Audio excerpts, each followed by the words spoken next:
नीलाचल निवासाय नित्याय परमात्मने बलभद्र सुभद्राभ्याम जगन्नाथाय ते नमः। हरे कृष्णा। जगन्नाथ रथ यात्रा की आप सभी को ढेर सारी शुभकामनाएं। हरे कृष्णा। ब्रिटिशर्स जब भारत आए थे तो जगन्नाथपुरी की रथ यात्रा देखकर अचंभित हो गए थे। दे वर वेरी सरप्राइज्ड कि ये 3 लकड़ी की बड़ी बड़ी मूर्तियां ये लोग रख रहे, एक रथ के ऊपर खींच के लेके जा रहे दूसरी मंदिर की तरफ। इतना सारा भोग इन तीनों मूर्तियों को चढ़ाते, दिन में कितनी बार पता नहीं 56 भोग वो भी चढ़ाते। क्यों कर रहे ये सब? क्यों ये लकड़ी की मूर्ति की आराधना करते हैं ये लोग? तो ब्रिटिशर समझ नहीं पाए थे कि ये केवल लकड़ी की मूर्ति नहीं, ये तो साक्षात परब्रह्म है। जगन्नाथाय ते नमः। तो ब्रिटिशर्स ने बहुत बार सोचा कि इस रथ यात्रा को अभी रुकाया जाए। वो सोच रहे थे, पता नहीं कहाँ से लोग आ जाते हैं रथ यात्रा के दिन। विदाउट एडवर्टीजमेंट के लाखों लोग आ जाते हैं। आज भी आप जगन्नाथपुरी में जाएंगे तो विदाउट एडवर्टीजमेंट लोगों को पता चल जाता है रथ यात्रा है और आते हैं। ना कुछ खाने की व्यवस्था होती है वहाँ पे, पीने की व्यवस्था किसी का भी विचार नहीं किया जाता और लोग वहाँ पे आ जाते हैं बिना कुछ सोचे समझे, पूरे जगन्नाथ के ऊपर डिपेंड होके, पूरे जगन्नाथ का शेल्टर लेके, सहारा लेके वहाँ पे वो आ जाते और जगन्नाथ का रथ खींचते हैं। दूसरे दिन अपने अपने गांव चले जाते हैं। तो ब्रिटिशर्स ने, जैसे मैंने कहा, कि बहुत बार रथ यात्रा रोकने की कोशिश की परंतु वो सक्सेसफुल नहीं हो पाए। इसलिए वो कहते थे ही इज जैगरनॉट। तो वो प्रोनाउंस नहीं कर पाते थे इन वन सेंस, पर जैगरनॉट का अर्थ होता है अनस्टॉपेबल। तो उन्होंने कह दिया कि ये अनस्टॉपेबल है, कोई इन्हें रोक नहीं सकता। तो अनफॉर्चुनेटली इस साल कोविड-19 यानी कोरोना की वजह से सुप्रीम कोर्ट ने एक ऑर्डर पास किया था 18 जून को, 18 तारीख को, कि इस साल रथ यात्रा नहीं होगी। तो बहुत भक्तों को दुख हो गया, क्योंकि यही एक समय है जिस समय पे हमें दर्शन मिलता है जगन्नाथ का। और जो अलग अलग जो यवन है, म्लेच्छ है, कुछ नीच जाति के हैं जिन्हें मंदिर में जाने की अनुमति नहीं होती, वो लोग इस समय जगन्नाथ का दर्शन लेने आते हैं, लेने पहुंच जाते हैं। तो ये ऐसा समय है कि जगन्नाथ जी बहुत कृपालु होते हैं, सबको दया देते हैं, राइट। और भक्तों ने जब सुना कि ये इस साल रथ यात्रा नहीं होगी तो उन्हें बहुत दुख हुआ और जगन्नाथ से उन्होंने प्रार्थना की। 18 और 19 जगन्नाथ जी अनावसर में थे। अनावसर यानी जगन्नाथ जी बीमार थे, उनके ऊपर कुछ उपचार चल रहे थे, राइट। ये तो एक जगन्नाथ की लीला है, वो बीमार थे इसलिए जगन्नाथ जी कुछ कर नहीं पाए। पर जगन्नाथ जैसे ही बाहर आए, नव यौवन उनकी लीला हुई, यानी उनको कलर लगाया जाता है, पेंट लगाया जाता है, नए वेशभूषा चढ़ाई जाती है। तब उन्होंने कुछ ही सेकेंड्स में, कुछ ही मिनटों में इस समस्या का सॉल्यूशन कर दिया। With in few minutes court का नया ऑर्डर आया कि इस साल जगन्नाथ की रथ यात्रा होगी। तो इसलिए जगन्नाथ को कहा जाता है अनस्टॉपेबल जैगरनॉट। तो इस सत्र में हम ये जगन्नाथपुरी की रथ यात्रा है उनका वर्णन करेंगे चैतन्य चरितामृत से। जय जय श्री चैतन्य जय नित्यानंद, जय द्वैत चंद्र जय गौर भक्त वृंद। तो श्री चैतन्य महाप्रभु की जय हो।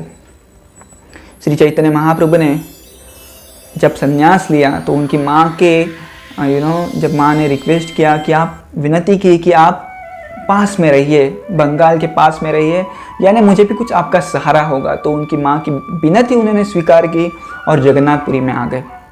तो जगन्नाथपुरी में महाप्रभु करीबन 18 साल थे और अपने आचरण से उन्होंने दिखा दिया कि रथ यात्रा फेस्टिवल है उसे किस मूड में, किस भावना में मनाया जाना चाहिए। तो बंगाल से काफ़ी भक्त आते थे जगन्नाथपुरी में महाप्रभु को मिलने के लिए, रथ यात्रा उत्सव मनाने के लिए। तो श्री कविराज गोस्वामी चैतन्य चरितामृत के मध्य लीला में इस पूरे लीला का मध्य खंड है, उसमें इस लीला का वर्णन करते हैं। तो वो कहते हैं कि जगन्नाथ की रथ यात्रा होती थी, उस दिन महाप्रभु अपने भक्तों के साथ जल्दी उठ जाते थे, अंधेरे में स्नान करते थे और मंदिर की तरफ दौड़ते थे। और वहाँ पे पहांडी विजय नाम का जो एक फेस्टिवल है, उत्सव है, वो देखते थे। इस उत्सव में रत्न सिंहासन के ऊपर, रत्न वेदी के ऊपर जो जगन्नाथ की मूर्ति है, जगन्नाथ बलदेव सुभद्रा की मूर्ति, उन्हें रथ के ऊपर लाया जाता है। और जो लाने का जो उत्सव है वो भी बड़ा बहुत ही लाजवाब होता है, देखने लायक होता है, क्योंकि रत्न सिंहासन और रथ के बीच में तुलिया यानी बड़े बड़े पिलोज, कॉटन पिलोज रखे जाते हैं। जगन्नाथ की जो मूर्ति है, अर्चा विग्रह है, वो बहुत हेवी है, वजनदार है, और एक दो आदमी के लिए वो पॉसिबल नहीं है कि ऐसे उठा के लाए। तो कविराज गोस्वामी कहते हैं कि जगन्नाथ तो पूरे जगत का भार उठा लेते हैं और उनको उठा पाना केवल उनके ऊपर है। तो ये तो जगन्नाथ की कृपा है, वो अपने इच्छा शक्ति से अपने आप को उठाने लायक बना देते हैं, राइट।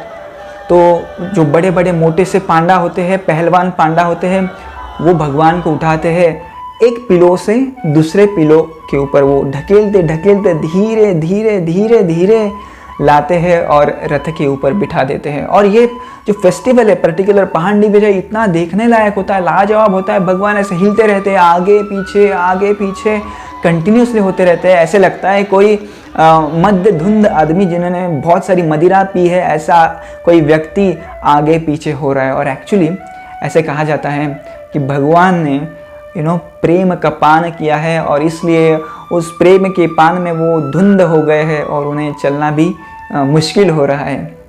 वैसे धीरे धीरे करते बहन सुभद्रा और भाई बलदेव जी के साथ रथ में आरूढ़ होते हैं।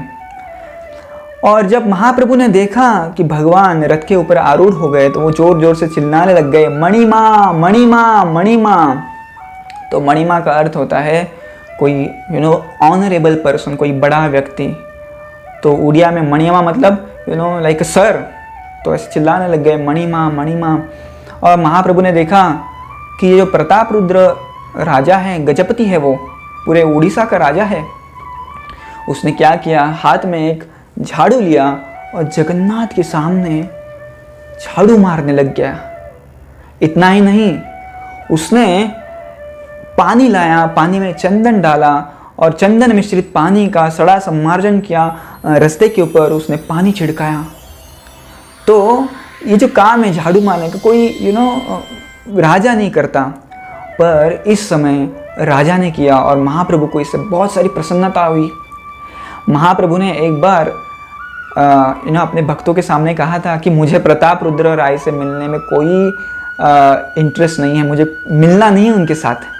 पर जब महाप्रभु ने देखा कि प्रताप रुद्र राय खुद से हाथों से झाड़ू लगा रहा है और बाद में पानी छिड़क रहा है रास्ते के ऊपर केवल जगन्नाथ के आनंद के लिए, तो महाप्रभु ने कहा कि क्या बात है। Mahaprabhu was very inspired by seeing this. तो उन्होंने सोचा राजा को मर्सी कृपा दे देंगे, और कैसी कृपा मिली हम आगे आगे देखेंगे। तो महाप्रभु ने अपने सब भक्तों को जमा किया, सबको चंदन मिश्रित जल उनके ऊपर डाला, सबको हार पहनाया बड़ा सा, और महाप्रभु ने 7 संकीर्तन ग्रुप बनाए। 4 संकीर्तन की पार्टी जो थी रथ के सामने कीर्तन कर रही थी, 2 संकीर्तन पार्टी जो थी वो दोनों बाजू में थी रथ के, राइट एंड लेफ्ट साइड, और 1 संकीर्तन पार्टी पीछे थी। तो ऐसे 7 संकीर्तन पार्टीज महाप्रभु ने बनाए। हर एक संकीर्तन पार्टी में एक लीड सिंगर था, एक लीड डांसर था, 2 मृदंगा बजाने वाले थे। तो देखो महाप्रभु ने कैसा मैनेजमेंट किया था, प्रॉपर मैनेजमेंट। और जब वो कीर्तन करते थे तो लोगों को बाकी कुछ नहीं, केवल हरि नाम सुनाई देता था। और हर एक ग्रुप में एक लीड डांसर था, जैसे नित्यानंद प्रभु, हरिदास ठाकुर, वक्रेश्वर पंडित और अद्वैताचार्य।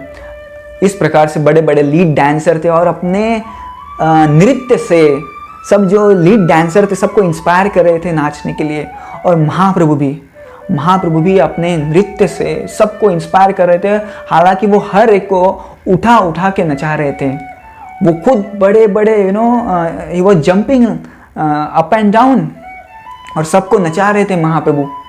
और थोड़ी देर बाद ऐसा हुआ कि महाप्रभु जमीन के ऊपर गिर गए। जमीन के ऊपर इसलिए गिर गए कि वो भाव विभोर हो गए थे। तो ऐसा है वर्णन चैतन्य चरितामृत में, वो भाव विभोर हो जाते थे और भाव विभोर अष्ट सात्विक भाव उनमें प्रकट होते थे। तो आंखों से पानी आना, पसीना बहना, मुंह से झाग आना इत्यादि इत्यादि सिम्टम्स जो थे उनमें प्रकट होते थे। तो सब भक्तों ने जोर शोर से हरिनाम का पुनः उच्चारण किया और महाप्रभु जग गए। ऐसे कहते हैं कि महाप्रभु का जो नृत्य था इतना आकर्षक था कि जगन्नाथ भी देखते रह जाते थे, आगे नहीं बढ़ पाते थे। तो एक बार ऐसा वर्णन आता है कि महाप्रभु नाचते नाचते पीछे रह गए और जगन्नाथ की जो रथ था वो आगे चला गया। तो जगन्नाथ जी को पता चल गया अरे महाप्रभु नहीं दिख रहे, तो उन्होंने अपना रथ रुका लिया और महाप्रभु के लिए वो राह देखने लग गए। बाद में महाप्रभु सामने आए और फिर से नृत्य अपना शुरुआत कर दी। तो महाप्रभु अलग अलग लीला इस रथ यात्रा में दिखा रहे थे, जैसे कि वो एक ही समय पे सातों संकीर्तन ग्रुप में एक साथ नाच रहे थे, एक साथ नृत्य कर रहे थे और हर एक व्यक्ति को ऐसा लग रहा था, हर एक भक्त को ऐसा लग रहा था कि महाप्रभु केवल मेरे सामने नाच रहे हैं, मेरे सामने नृत्य कर रहे हैं। तो ये लीला तो ऐसी हो गई जैसे कृष्ण लीला में जब वन भोजन होता है तब हर एक बालक को लगता है, हर एक गोपालक को लगता है कि कृष्ण जो है केवल मुझे प्रसाद खिला रहे हैं, भोग खिला रहे हैं। और रासलीला की तरह जैसे हर एक गोपी को लगता है कि कृष्ण केवल मेरे साथ ही नृत्य कर रहे हैं। परंतु ये लीला जो थी वो सबको पता नहीं चली, केवल कुछ गिने चुने भक्त जैसे सार्वभौम भट्टाचार्य, काशी मिश्रा इत्यादि इत्यादि। परंतु महाप्रभु की कृपा से प्रताप रुद्र महाराज भी इस लीला को देख पाए। तो प्रताप रुद्र महाराज को महाप्रभु ने पहले बहुत बार डांटा था भक्तों के द्वारा कि मुझे आपसे नहीं मिलना, आपसे आप कृपया दूरी बना के रखिए। पर जब महाप्रभु ने देखा कि प्रताप रुद्र राय ने भगवान जगन्नाथ के सामने एक मीनियल सेवा की है, छोटी सी सेवा की है, अपना अहंकार, अपने राज वैभव को बाजू में रख के बिना किसी सोच के उन्होंने झाड़ू लगाया है, तो महाप्रभु ने भी कृपा दे दी। तो जब हम भगवान के सामने नतमस्तक होते हैं तो उनकी कृपा ज़रूर मिलती है। तो जब श्री चैतन्य महाप्रभु भगवान का दर्शन लेते थे तो वो अलग अलग प्रार्थनाओं का उच्चारण करते थे। उनमें से कुछ प्रार्थना ऐसी है, नमो ब्राह्मण्य देवाय गो ब्राह्मण्य हिताय च जगद हिताय कृष्णाय गोविंदाय नमो नमः। बाद में महाप्रभु कहते जयति जयति देवो देवकी नंदनोयम जयति जयति कृष्णो वृष्णि वंशो प्रदीपः जयतु जयति मेघ श्यामल कोमलांगो जयति जयति पृथ्वी भार नाश मुकुंद। तो मुकुंदमाला का ये स्तोत्र है, तो महाप्रभु वो गाते थे।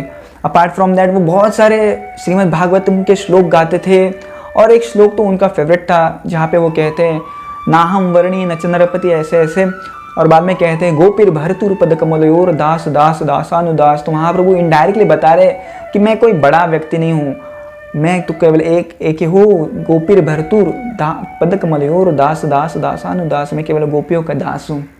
तो ऐसी अनेकों विध लीला महाप्रभु करते थे। एक लीला में ऐसा है कि महाप्रभु डांस कर रहे हैं, नृत्य कर रहे हैं और बड़ी भीड़ उमड़ जाती है और ऐसा हो जाता है कि महाप्रभु को प्रोटेक्ट करने के लिए नित्यानंद प्रभु वगैरह वगैरह जो डिवोटीज़ है वो एक सर्कल बना देते हैं। उनमें से फर्स्ट जब नित्यानंद प्रभु सर्कल बनाते हैं और एक बार ऐसा हो जाता है कि रथ आगे नहीं बढ़ता, बहुत सारे प्रयास किए जाते हैं पर बाद में महाप्रभु पीछे से आते हैं और केवल अपना सर रथ के ऊपर लगा देते हैं और रथ यात्रा चलने लगती है। कृष्णदास कविराज गोस्वामी कहते हैं कि महाप्रभु जब नाचते थे और बाद में जमीन के ऊपर लोटपोट हो जाते थे तो ऐसा लगता था कोई सोनार पर्वत जैनो धुलाते लोटा है, ऐसा लगता था कि सोने का पर्वत जो है वो जमीन के ऊपर लौट रहा है। तो बाद में महाप्रभु और उनके सारे भक्त घंटों घंटों भगवान जगन्नाथ जी के सामने प्रार्थना करते थे, रथ खींचते थे और बाद में धीरे धीरे धीरे धीरे रथ बालगंडे तक पहुंचता था। बहुत बार ऐसा होता था कि सब लोग रथ खींच रहे पर रथ आगे ही नहीं बढ़ता, और बहुत बार ऐसा होता था कि कोई हाथ भी नहीं लगा रहा है फिर भी रथ चलने लग जाता है। तो हमने भी ऐसा बहुत बार अनुभव किया है कि सब लोग खींच रहे पर रथ आगे ही नहीं जाता। तो इसलिए कविराज गोस्वामी कहते हैं कि ये केवल कृष्ण की कृपा है, उनके इच्छा के अनुसार रथ चलता है। जब रथ बालगंडी में पहुंचता है, बालगंडी एक जगह है जहाँ पे भगवान को अलग अलग प्रकार के भोग लगाए जाते हैं। उस समय महाप्रभु और उनके सारे दोस्त, सारे भक्तगण नज़दीक की एक उद्यान में विश्रांति लेते हैं और बाद में फिर से रथ खींचते हैं और गुंडीचा मंदिर तक वो पहुंचा के आते हैं। इन बिटवीन महाप्रभु के प्रार्थनाओं का वर्णन कविराज गोस्वामी करते हैं। जैसे महाप्रभु राधा रानी के भाव में आके कहते हैं कि कृष्ण आप वही है और मैं भी वही हूँ, पर ये जो जगह है वो वृंदावन नहीं है, तो कृपया आप वृंदावन आइए। इस भावना से वो गुंडीचा तक खींचते जाते हैं। हमें पता है कि जगन्नाथपुरी का मंदिर है, श्री मंदिर है, वो एक द्वारका का रूप है और जो गुंडीचा है वह वृंदावन का है। तो हमारी यही भावना होती है कि हम कृष्ण को वृंदावन ला रहे हैं। तो जो भी चैतन्य महाप्रभु को, राधा रानी को मदद करता है कृष्ण को वृंदावन लाने में, उन्हें कृष्ण राधा रानी अपनी कृपा देती है। तो इस प्रकार से अनेकों विध लीला महाप्रभु करते हैं और कृष्णदास कविराज गोस्वामी कहते हैं कि जो भी इन लीलाओं का स्मरण करता है उसे भी कृष्ण कृपा प्राप्त होती है। धन्यवाद। हरे कृष्णा।